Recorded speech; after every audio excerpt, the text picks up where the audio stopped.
Section 7.3 Confidence Interval for Estimating a Population Proportion. Population proportion. In these sessions, we will learn how to find the confidence interval for population proportion. In session 7.1, we will be working on the confidence interval for population mean when population standard deviation is given. And session 7.2, we're working on the confidence interval for population means also, but this time they only given the sample standard deviation. And for these sessions, we'll be working on the confidence interval for population proportion. But how do you know you are dealing with a proportion problem? And the distribution is a binomial distribution. When you guys working on the questions, there's no mention of a mean or average or standard deviation. Then that will be the proportion problem. First, let's verify the condition. This is the requirement for using a normal distribution, has an approximation to binomial distribution. First, the sample has to be simple random sample.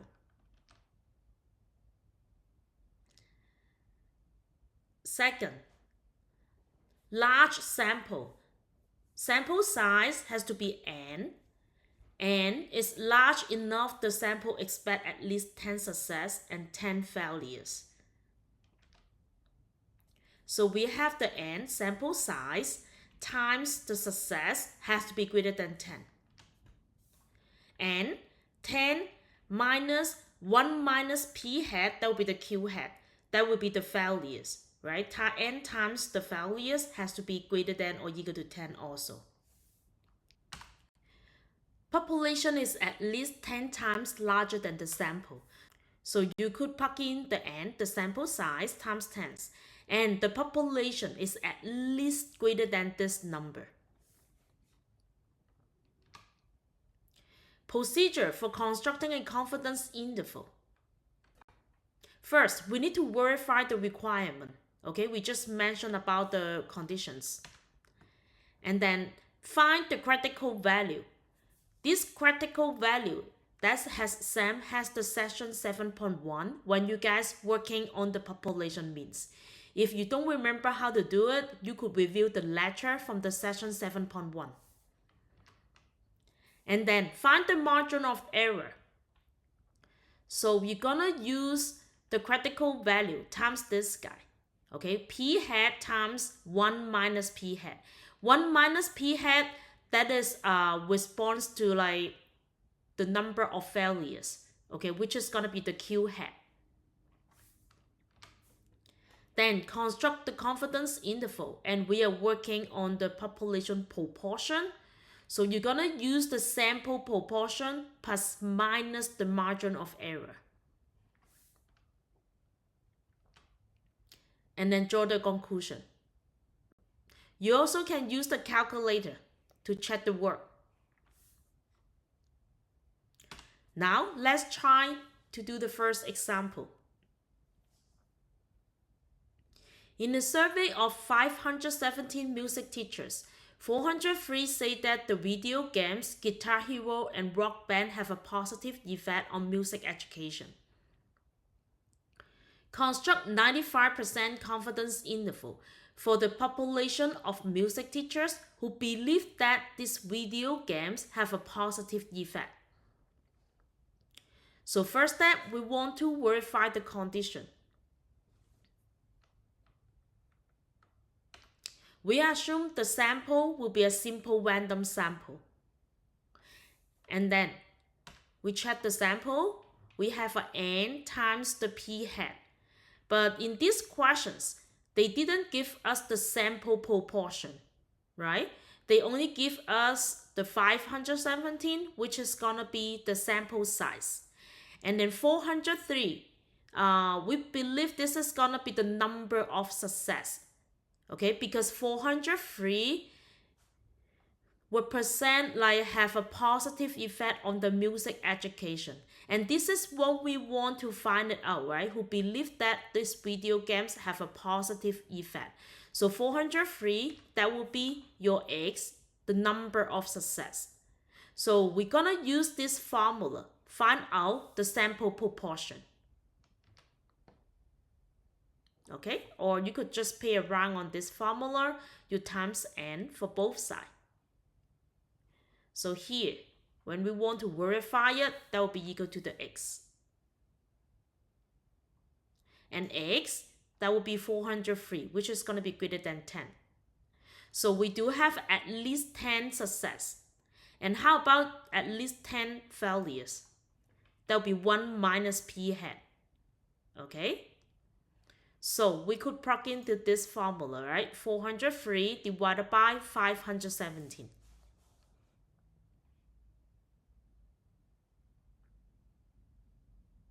Plug it in.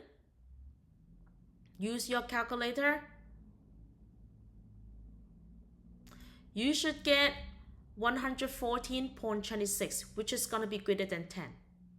So we are good. For the number 2, we do have at least 10 success and at least 10 failures. And then number 3, population is at least 10 times larger than the sample. Okay, you could plug into this formula. We do have n equal to 517. So when you multiply it, we believe the population is at least with this number, 5,170.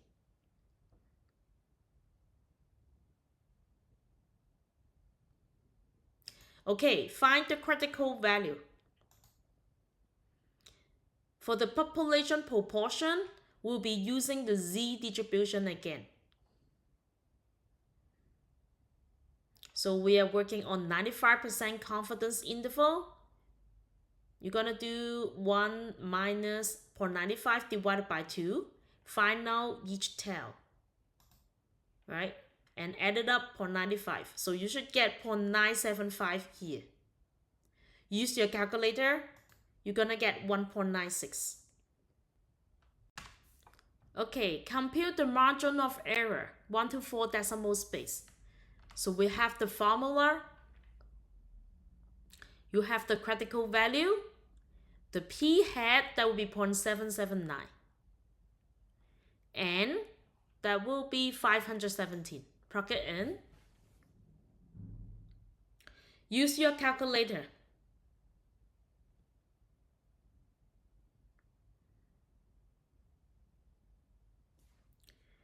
You should get 0.0358.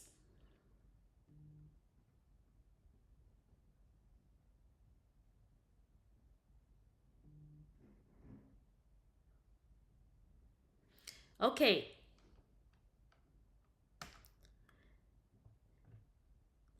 Now we're gonna construct the confidence interval. Okay, once we have the margin of error, we're gonna plus minus the sample proportion.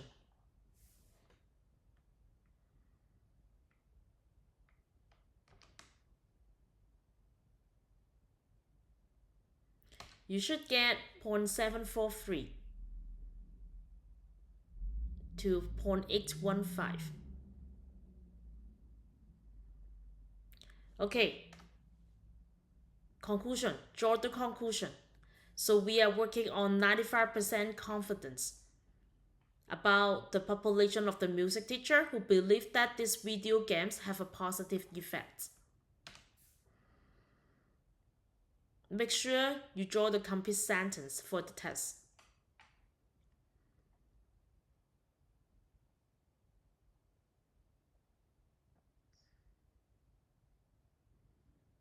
Okay, B. Video game manufacturer claims that 80% of the music teacher believe that Guitar Hero and Rock Band have a positive effect. Does the confidence interval contradict this claim? So think about it, 80%, that would be means like 0.80. And our confidence interval is talking about, if I convert it to the percentage, that would be 74.3% to 81.5%. And which 80%, that's in between this confidence interval. So we're gonna say 0.80 is within the confidence interval. Confidence interval does not contradict this claim.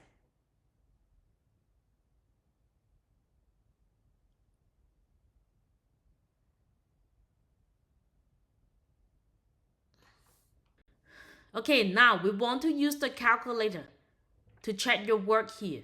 So you could follow the instruction from your notes here. Go to the stat, go to the test, and then you're gonna go for one population proportion, z distribution, confidence interval.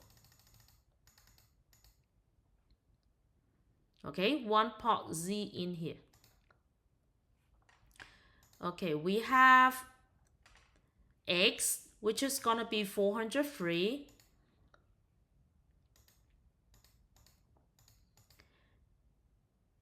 And that will be 517.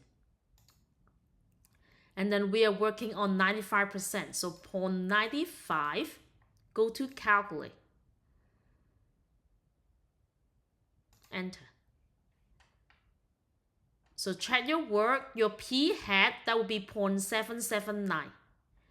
And then we have the sample size, 517.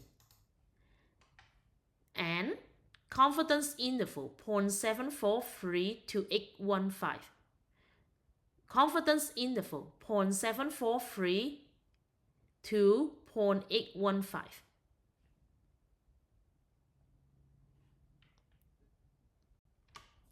Okay, example 2.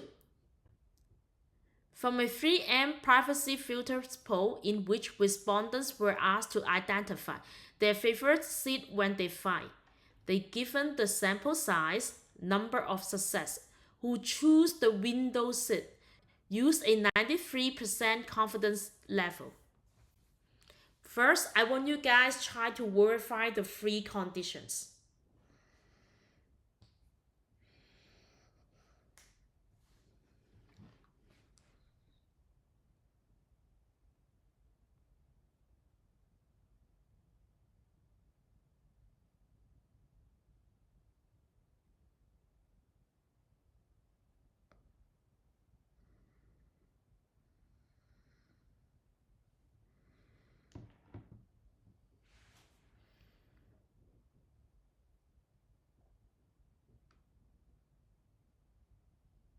Okay, check your work. First, simple random sample. And then we need a large sample size. Right? So we have the n, and the p hat you need to calculate it, right? Or n times p hat, that will be equal to your x, which is going to be 492. That's a greater than 10. That's good. And then we need to have at least 10 failures. So this one, I strictly plug into the formula. X over n, that will be equal to your p hat. You should get 314. That's good.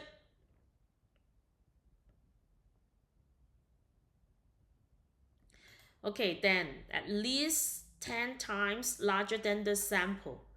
So we'll be using n times 10 less than or equal to the population n here. So we have the sample size 806. So we believe the population is at least 8,060 people here.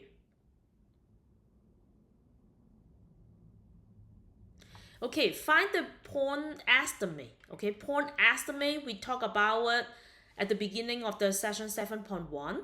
Either they are talking about the sample mean or sample proportion, or it can be like sample standard deviation or sample variance. But here they say point estimate of the population proportion. So they are looking for the p hat. Okay, p hat, we already have this formula. X over n here. So you should get 0.610.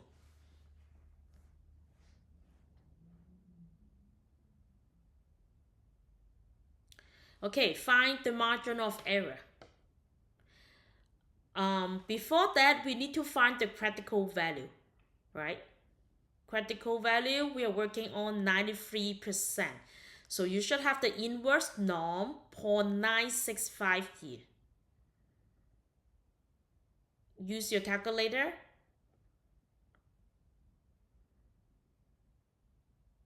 Okay, now plug into this formula. Critical value times p hat times 1 minus p hat divided by the n.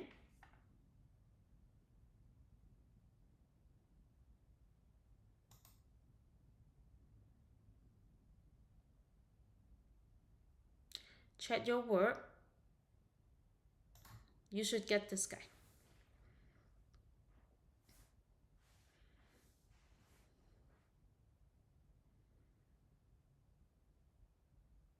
Okay, D. Construct the confidence interval. We'll be using the sample proportion plus minus the margin of error. And we already got it from the part B and part C, right?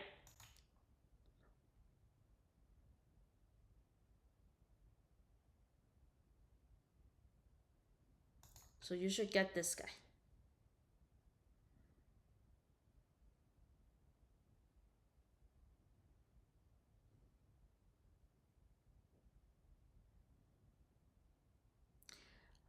Okay, what the statement that correctly interprets the confidence interval? This is talking about when you guys draw the conclusion. Okay, so we have a 93% confident that the proportion of respondents who choose the window seat is between these two numbers.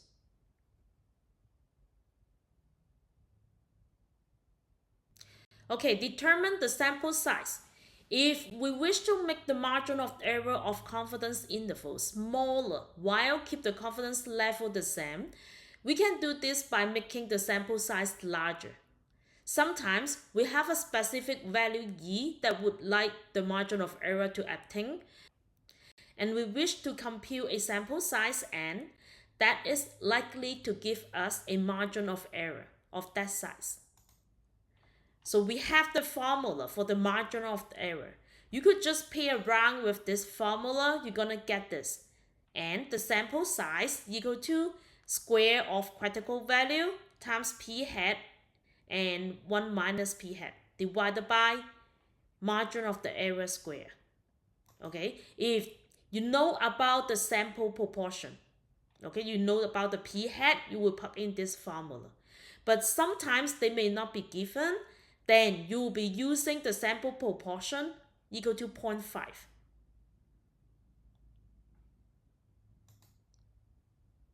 And when the sample size n is not a whole number, you want the value up to the next larger whole number.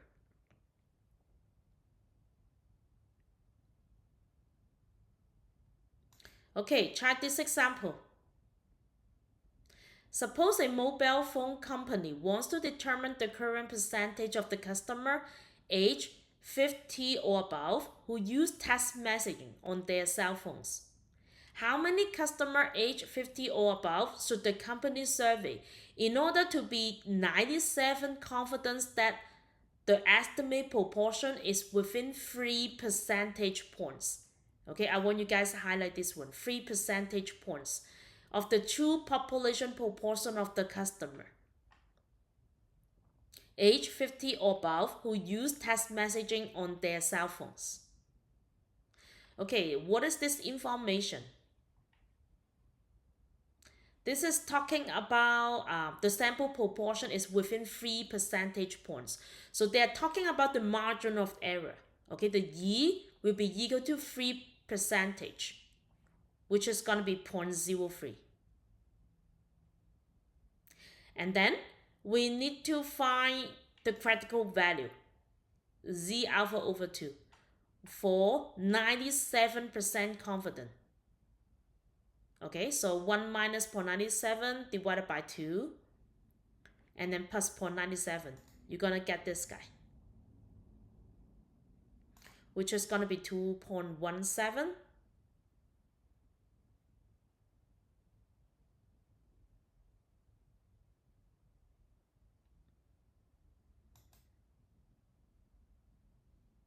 Okay, plug into this formula.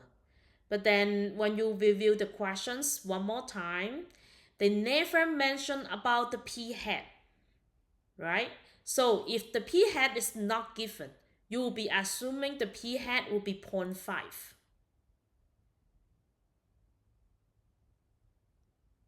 Use your calculator, you're gonna get 1308.02. Remember, sample size has to be whole number. And we always round it up, even though this is a 0.2 here.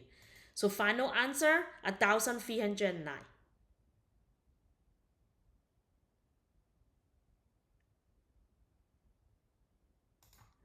That's it.